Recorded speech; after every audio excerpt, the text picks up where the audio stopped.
반갑습니다. 조국입니다.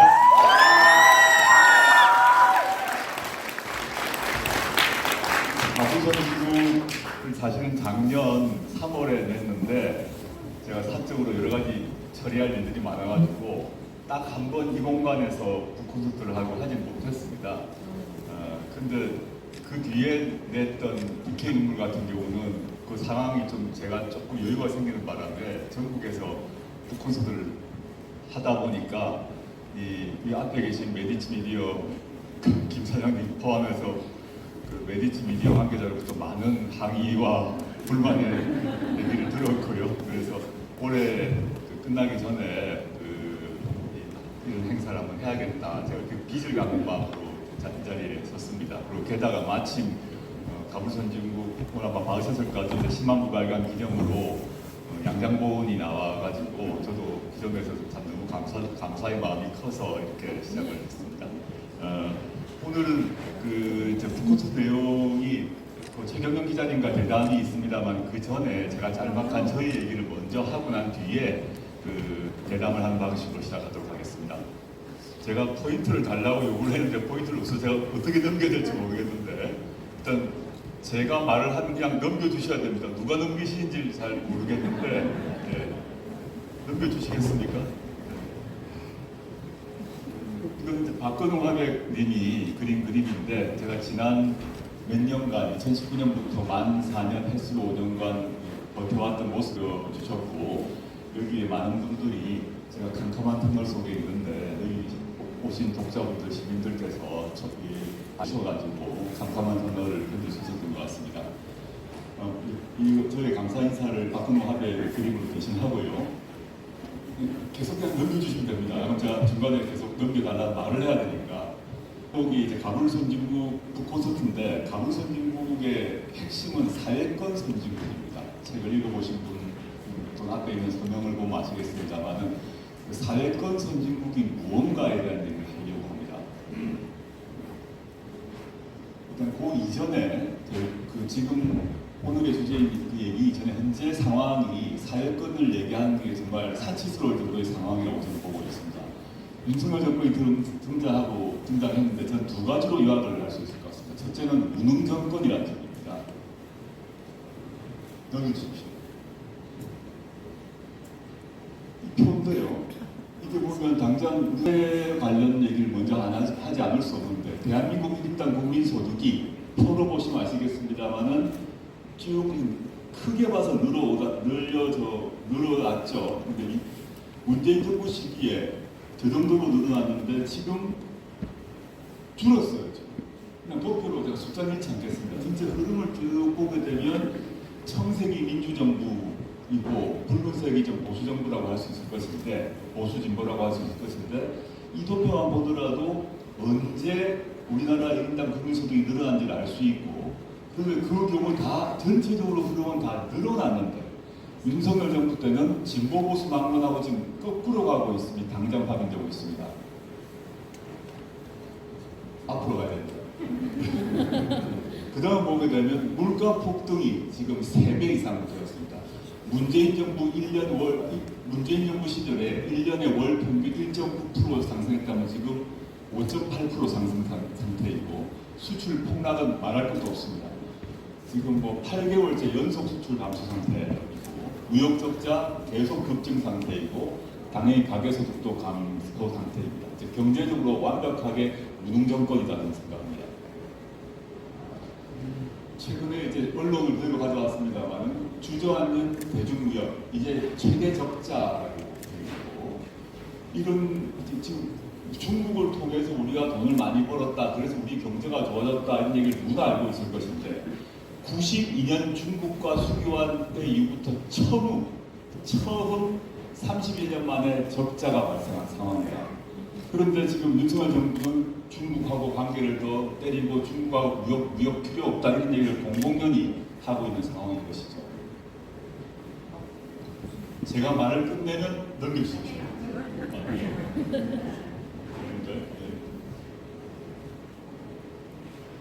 게다가 또 무능한 다른 하나의 또 대표적인 예는 지금 다 아시는 너무 기가 막혔는데 부산 엑스포입니다. 부산 엑스포에 어마어마한 돈을 썼습니다. 얼마를 썼나? 총 5,744억을 썼는데 29표밖에 얻지 못했는데 그랬습니다. 나눠보게 되면 그 표 하나 얻는데 1,198억을 썼습니다. 그러고 안 됐습니다. 이런 상황이라는 거죠. 저는 우리가 문재인 정부 말기에 한빛미디어 박태웅 무장의 책 제목처럼 눈 떠보니 선진국이란 말을 했고, 저도 그렇고 많은 시민들이 우리나라가 좀 괜찮다, 또 K-팝도 잘 나가고 경제도 잘 나가고 코로나 대응도 잘하고 해가지고 다 기분 좋아했어요. 그걸 국뽕이라 부르든 말든 간에. 근데 어느 순간 눈 떠보니 후진국이다 라는 느낌이 확 듭니다. 게다가 대법원에서 일제 강제징용법 판결을 내렸는데 일본 기업이 돈을 물어줘라라고 우리나라 대법원이 판결을 내렸는데 우리나라 정부가, 윤석열 정부가 그 판결을 완전히 무시했죠. 아실 거고. 두 번째, 일본 정부가 후쿠시마 핵 오염수 해양 방류를 결정했는데 우리 정부가 우리 돈으로 이 오염수가 문제없다라고 홍보를 지금 하고 있습니다. 이거 보니 이게 눈 떠보니 후진국을 넘어서 눈 떠보니 일제강점기인가? 라는 생각마저 들고 그 생각을 강화하는 얘기가 오늘 또 떴습니다. 드디어 국방부가 지도에서 독도를 뺐습니다. 그 이후로 한일 관계에 부담이 안 된다고 얘기를 했고, 그 다음에 군 정신교육 교조에 독도를 갖다가 분쟁 지역이라고 했습니다. 그 전까지는 우리 영토라고 적혀 있었습니다. 대한민국의 고유한 영토라고 되어 있는데 지금 군 부대의 군인들, 청년들 교육하는 그 교재에 독도는 분쟁 지역이라고 적혀 있어요. 물론 이게 나니까 비로소 오늘 용산에서 이거 고치겠다고 얘기는 했습니다. 근데 그 전까지는 이런 교육이 군에서 이루어지고 있는지는 아무도 몰랐어요. 만약에 과거 문재인 정부의 국방부에서, 군에서 이런 교육을 했더라면 아마 조중동이 난리 났을 것이고 국방부 장관 탄핵해라, 그 다음에 문재인 대통령한테 보고했냐 등등까지는 탄핵해라 했을 것입니다. 아무 말이 없어요. 지금. 이거 지금 독도를 반납하고 있습니다, 스스로. 이런 행태가 벌어지고 있다라고 잘 아셔야 될 것 같고, 두 번째는 무능 정권에 의해서 무도하다 생각합니다. 도가 없다는 거죠. 예를 한번 들어보겠습니다. 맨날 전체주의 타령합니다. 자기를 비판하는 공산 전체주의라고 비판을 하는데 저는 용산 전체주의라고 얘기를 하고 있는데, 그 예로 보게 되면 여러 가지 예가 있습니다만은, 여고생이 투자 만화를 그렸더니 이 만화 대전을 주최했던 만화영상진흥원의 보조금을 반토막냈습니다. 돈을 안 줍니다. 이 행사를 못하게 했습니다. 우리 시민들은 저 모습 보고 웃습니다. 여기 보면 여러 사람이 사실 잘 보면 있어요. 포인트가 되는지 모르겠습니다만 여기 누군지 아실 것 같고, 여기도 누군지 아시겠죠? 여기 잘 보이십니까? 이 사람들은 검사입니다. 이분도 아시겠죠? 그냥 보고 웃으면 됩니다. 그런데 돈을 깎아버립니다. 이 행사를 못하게 합니다. 이건 너무 유명해서 이 보도를 했다고 MBC를 날렸죠. 이 보도 내용은 지금 다 누구나 아실 것이고, 그 다음에 KBS 숙청 인사가 시작됐습니다. 여기 등장하는 인물들이 다 이상한 데로 갔습니다. 인재개발은 등등등등으로 갔습니다. 이런 상태에서 어떻게 이게 주의가 아니냐라는 생각이 들고, 또 윤석열 대통령과 한동훈 장관이 끊임없이 살아있는 권력 수사를 얘기하고 그걸 강조한 덕분에 대통령이 되고 장관이 되고 또 지금 비대위원장이 되었는데, 실제 보게 되면 윤석열 대통령과 그의 가족 친척에 대한 범죄 혐의에 대해서 수사가 시작된 얘기를 들어본 적이 없습니다.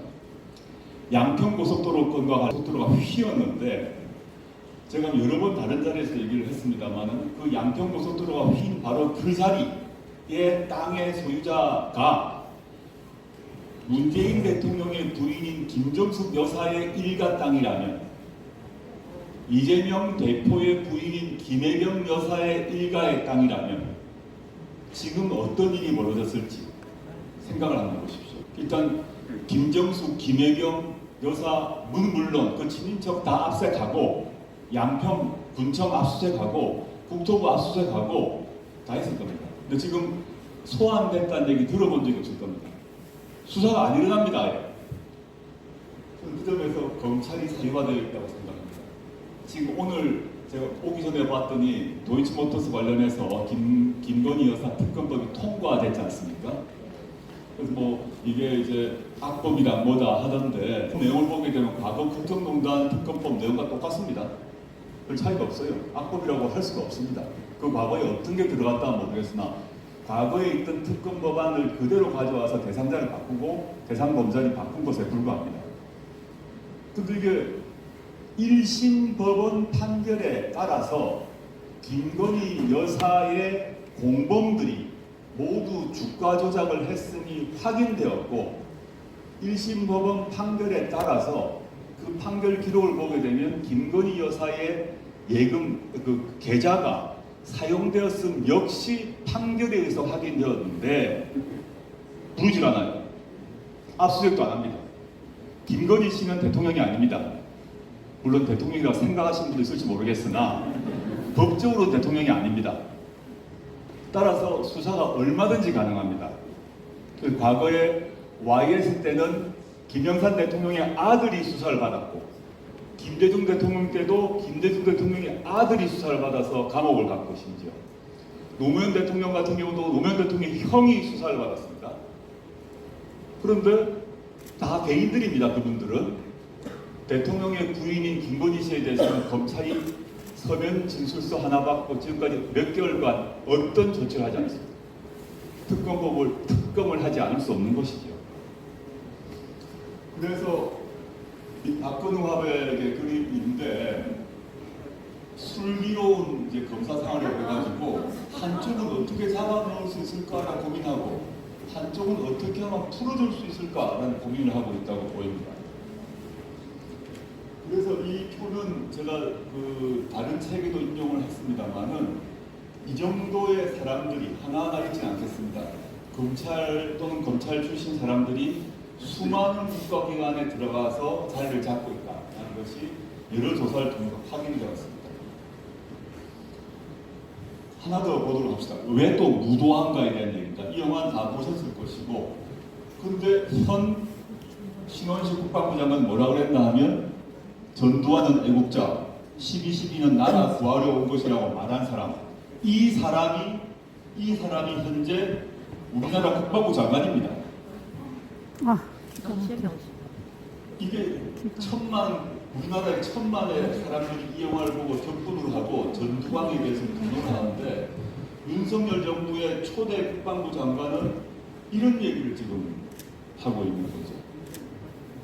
이걸 어떻게 이해를 해야 되는 겁니까? 이런 포스터를 봤습니다. 개새끼. 봤는데 저는 토 나와요. 이게 단순히 비유가 아닐 수 있다 생각이 드는 게 한동수 전 감찰부장이 계십니다. 대검 감찰부장이고 이분은 판사 출신으로 감찰부장이 계셨는데 이분이 증언을 하기를 윤 총장이 당시 윤석열 검찰총장이 총선 직전에 내가 육사 갔으면 쿠데타 했어. 민주당이 이기는 총선 전입니다. 전에 검찰총장으로서 내가 쿠데타 했을 거다라는 말을 했다고 공식 법정에서 증언을 했습니다. 그러다 보니 이런 포스터가 나오는 것이겠죠. 저는 아까 봤던 이 영화가 1979년의 이야기를 오랜 세월이 지나서 한 거 아니겠습니까? 그러면 향후 한 10년일지 20년일지 모르겠습니다만은 지금의 이 상황도 언젠가는 영화화될 것이다 라고 생각하고 우리 윤석열 대통령의 역할은 누가 했으면 좋을까라는 상상을 해봅니다. 제 친구들 얘기는 조진웅이 저가 부적합하다. 진짜 하긴 겁나 동의가 안 하고 있어요. 조진웅 배우가 아까워서.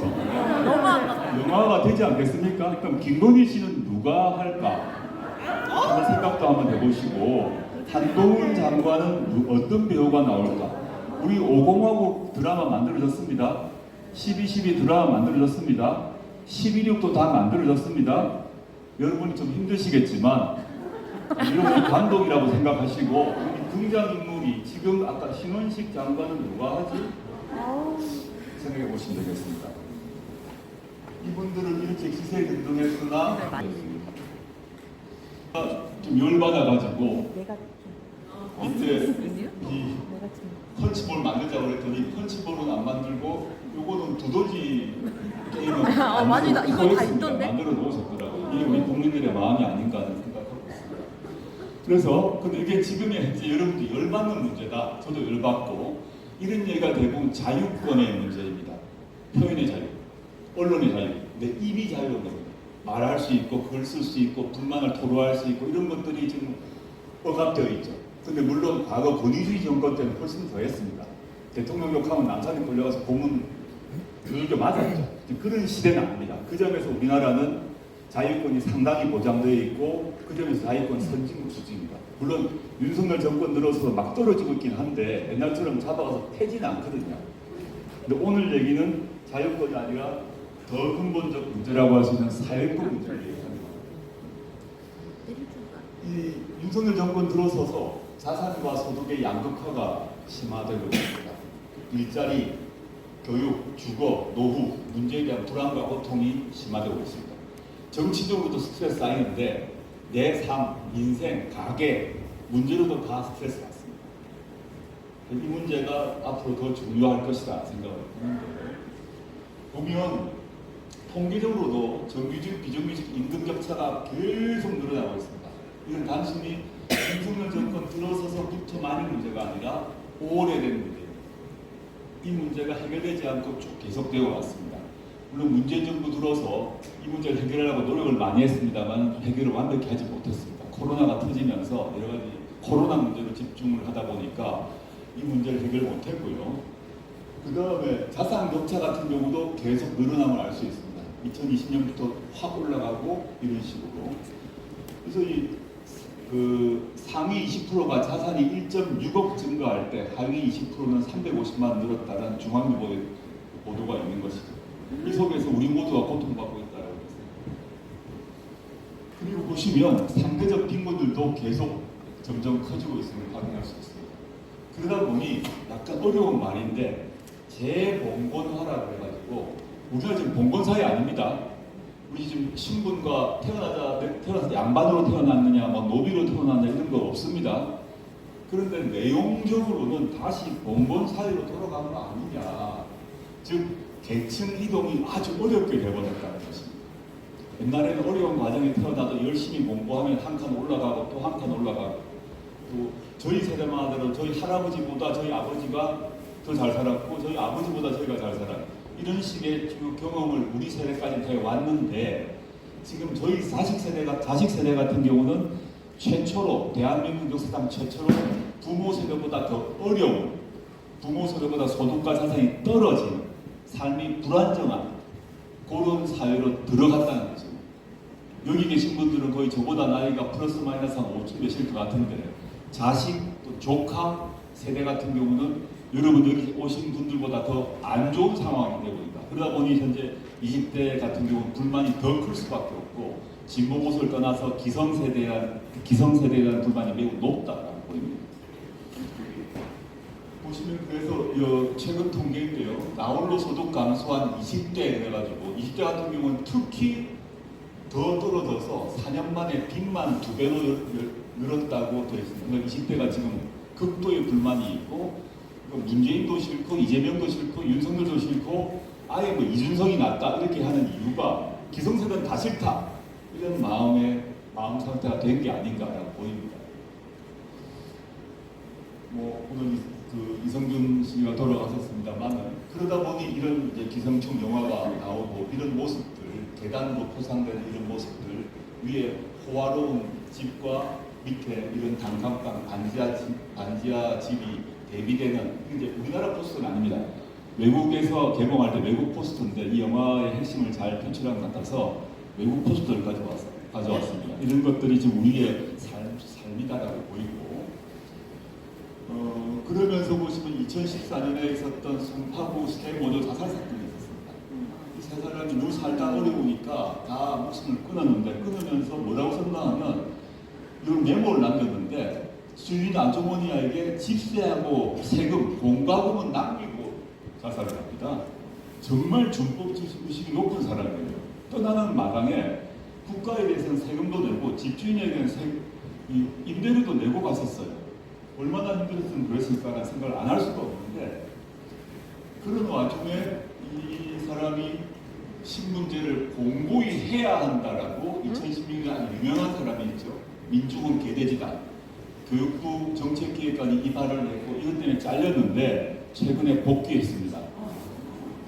이분 기억 아마 이 사람의 이름은 기억 못하시는데 민중은 개돼지라고 어떤 교육부 고위공무원이 했다는 기억하실 거고 이 사람이 해고되었다는 것도 기억하실 건데 이분이 윤석열 정권에서 복귀를 하셨어요. 대단하신 거죠. 이런 와중에 제가 최근에 가슴 아프게 본 것은 어떤 할머니가 아주 어려운 사람입니다. 노인 빈곤율이 심한데 빈병 12개 훔쳤다고 잡혀가가지고 벌금 30만 원 받았어요. 빈병 12개 팔아봤자 요즘 한 개에 만 원일 리가 없지 않습니까? 빈병 한 병이 제가 소주병인지 또는 뭐 맥주병인지 또는 백병 이런 건지 모르겠습니다만 많아야 1,000원 할 겁니다. 아무리 큰 병 해봤자. 이분에게 벌금 30만 원 하면 이것도 어떻게 살아야 되는지 난감한 거죠. 법이 아주 엄혹하다 생각을 합니다. 그럼 이 과정에 또 한편으로는 사회적 문제와 직결되는 문제인데 학계 출산율이 0.7 밑으로 즉 0.68로 바뀌었습니다. 지금 우리나라 인구가 이제 나중에는 반으로 준다는 거죠. 이건 아주 너무 간단산수입니다. 2명 결혼했는데 0.68 넣으니까 사실은 반보다 더 떨어지게 되었죠. 이 상황이 이제 계속되고 있는데 그럼 왜 그럴까를 생각해 보게 되면 신혼부부들이 얘기를 합니다. 그 결혼을 앞둔 사람들이 집 때문에 결혼을 망설인다라고 얘기합니다. 육아 비용이 감당이 안 돼서 둘째 포기했다고 다 말합니다. 이게 다 2023년 얘기입니다. 지금 젊은 친구들이 연애도 안 하고 결혼도 안 하는 이유가 집을 살 수가 없으니까 육아 비용이 크니까 못한다고 하는데 어른들은 너 결혼하라 우리 때는 사과 배짱 놔두고 살았다 촛불 켜고 살았다 좀 난감한 얘기가 되는 거죠. 이 상황을 그럼 어떻게 해결할 것인가의 문제가 오늘의 주제입니다. 그럼 민생과 복지를 강화하는 것이 너무너무 중요하다. 국가고 이게 자유권 외에 사회권을 보장해야 된다고 생각합니다. 외국 같은 경우는 저희 책에 나와 있습니다만은 네덜란드, 오스트리아, 싱가포르 같은 경우는 뭐 어려운 말을 빼고 자기 집은 아니지만 사실 죽을 때까지 평생 양질의 집에 살 수 있도록 보장을 해줍니다. 그럼 내가 돈을 벌어도 이 집을 사기 위해서 저축할 필요가 없고 또 임대료를 갖다가 고액의 임대료를 낼 필요가 없기 때문에 내가 돈을 벌었을 때 내가 쓸 수 있는 소득, 이른바 가처분 소득이 늘어나죠. 똑같이 예를 들어서 300만 원을 벌어도 집값, 전세값, 임대값 100만 원씩 나가면 200밖에 안 남을 거 아닙니까? 근데 이들 나라처럼 국가가 저렴하게 대대적으로 보급을 하게 되면 뭐 50만 원 정도로 해결이 되거든요. 그거를 우리는 국가에게 요구해야 된다는 생각을 못하고 산 겁니다.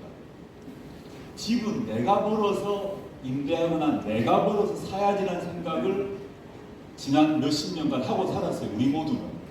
그리고 허리 졸라매고 살았는데 지금 MZ세대는 자기가 평생 벌어도 서울에서 집 못 사는 상황이 된 겁니다.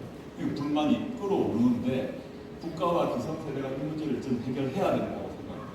그래야 인구도 늘겠죠. 그래야 연애도 하고 그래야 결혼도 하고 그래도 애도 놓겠죠. 이 문제를 해결하지 않고는 안 된다고 생각을 하고 있습니다. 이게 고품질 장기 임대주택입니다. 네덜란드고 오스트리아인데 허름한 그런 집 아닙니다. 집 뭐 외견상으로 보더라도 집이 예쁘지 않습니까? 이런 집으로 평생 살게 해줍니다. 원하면 50년을 최대 50년을 살게 하기 때문에 결혼해서 50년간 이런 집에 산다 그러면 집을 살 필요가 없어요. 그리고 자기 죽으면 자기 아들도 자식도 이런 집에서 선택해서 들어갈 수가 있는 것입니다. 이런 것이 사회권이라는 것입니다. 주거권이거든요. 주거권. 양질의 집에 살 수 있는 권리라는 거죠. 이런 집이 국가가 제공을 해서 평생 동안 임대를 할 수 있다 한다면 우리가 집에 돈 쓸 일이 없기 때문에 우리가 그 돈을 다른 데 쓸 수 있겠죠. 영화를 보러 가든지 뭐 놀러 가든지 여행을 가든지 옷을 사든지 이 문제를 우리가 생각해보자라는 뜻입니다. 이건 싱가포르입니다. 싱가포르의 아파트형 그 임대주택입니다. 이건 시간 관계상 좀 넘어가고요. 그 다음에 사회연대 임금제라는 것도 있는데 이것도 사회권의 문제인데 스웨덴에서 했던 건데 지금 우리나라도 마찬가지입니다만 대기업 노동자하고 내수 중소기업 노동자 사이의 임금 격차가 워낙 큽니다.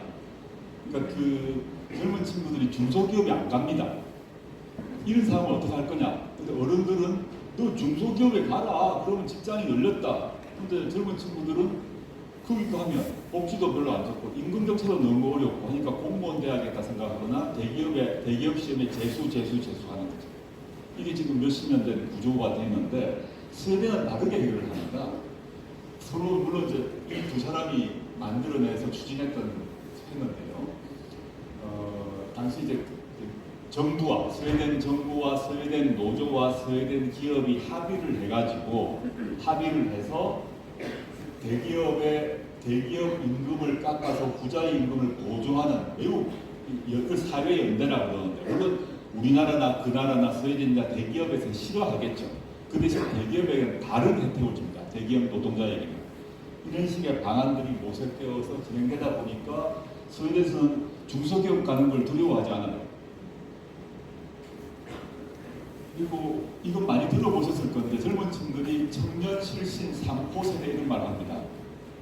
실신은 청년이 실업자가 되거나 신용불량자가 된다는 얘기입니다. 대학 졸업하고 나면 등록금 때문에 뭐 등등 때문에 이런 문제를 해결하고 3포 연애 포기하고 결혼 포기하고 직장 포기했다 이런 말을 하거든요.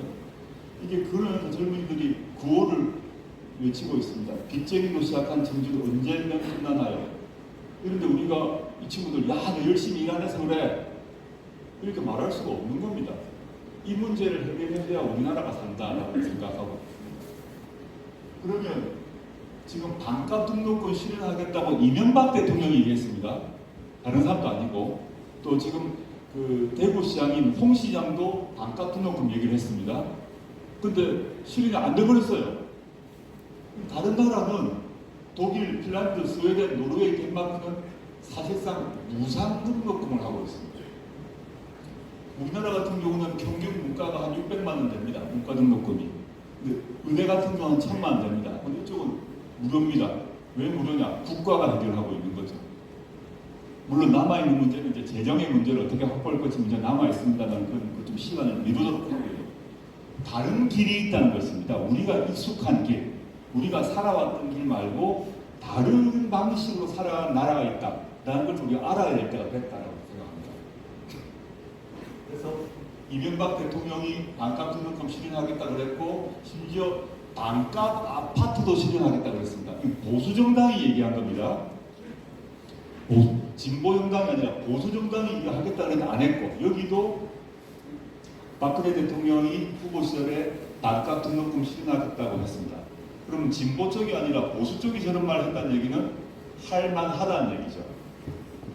진보는 당연히 원할 것이고 보수 쪽 같은 경우는 경제의 효율성, 재정 건전성 많이 따질 건데 거기서도 하겠다고 약속했는데 등등의 이유로 다 없어져 버렸어요. 그 다음에 보면 이제 마무리를 하겠습니다. 2019년 사진입니다. 서초동에 많은 시민들이 오셨고 여기 계신 분들도 많이 오셨으리라고 추측을 하는데 저는 당시에 사전을 열지 못해서 당시에 저희 여기가 이제 예술 전당이면 당시에 제 집이 한 2쯤 있었습니다. 소리가 들렸는데 이때 모였던 그 시민들의 걱정은 검찰 정권, 검찰 독재가 등장할 것 같은 두려움, 그에 대한 항의 차원에서 오셨다고 생각합니다. 또 한편으로는 저에 대한 동정과 연민이라는 게 있었을 것이고요. 그 손을 잡아줘야겠다는 측면이 있었습니다만 더 근본적으로는 검찰 정권이 고려한다라는 그걸 막아야겠다는 생각을 하셨을 거라고 봅니다. 등등의 이유로 검찰 정권이 들어섰는데 근데 여기 계신 분들의 마음속을 깊이 들어가 보게 되면 저는 검찰 정권을 막아야 한다는 측면 외에 우리의 삶이 나아져야 한다라는 것도 동시에 있었다고 생각합니다. 그래서 앞으로의 과제가 전 두 가지가 동시에 있다.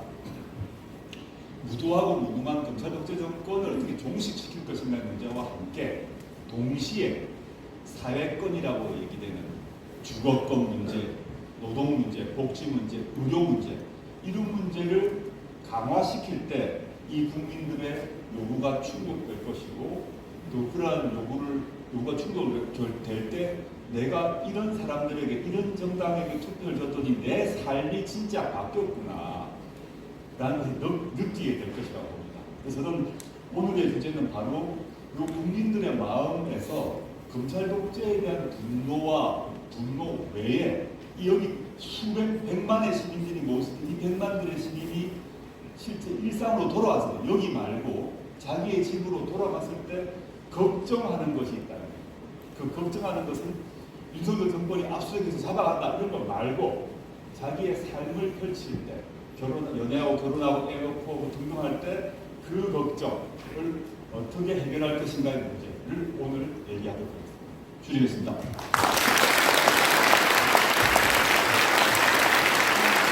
네, 감사합니다, 작가님. 제가 지금 오늘 정말 놀래고 있는데요. 아니 무슨 독자들이 거의 해서 오늘 무슨 나머지 공부하는 날인가요? 굉장하십니다.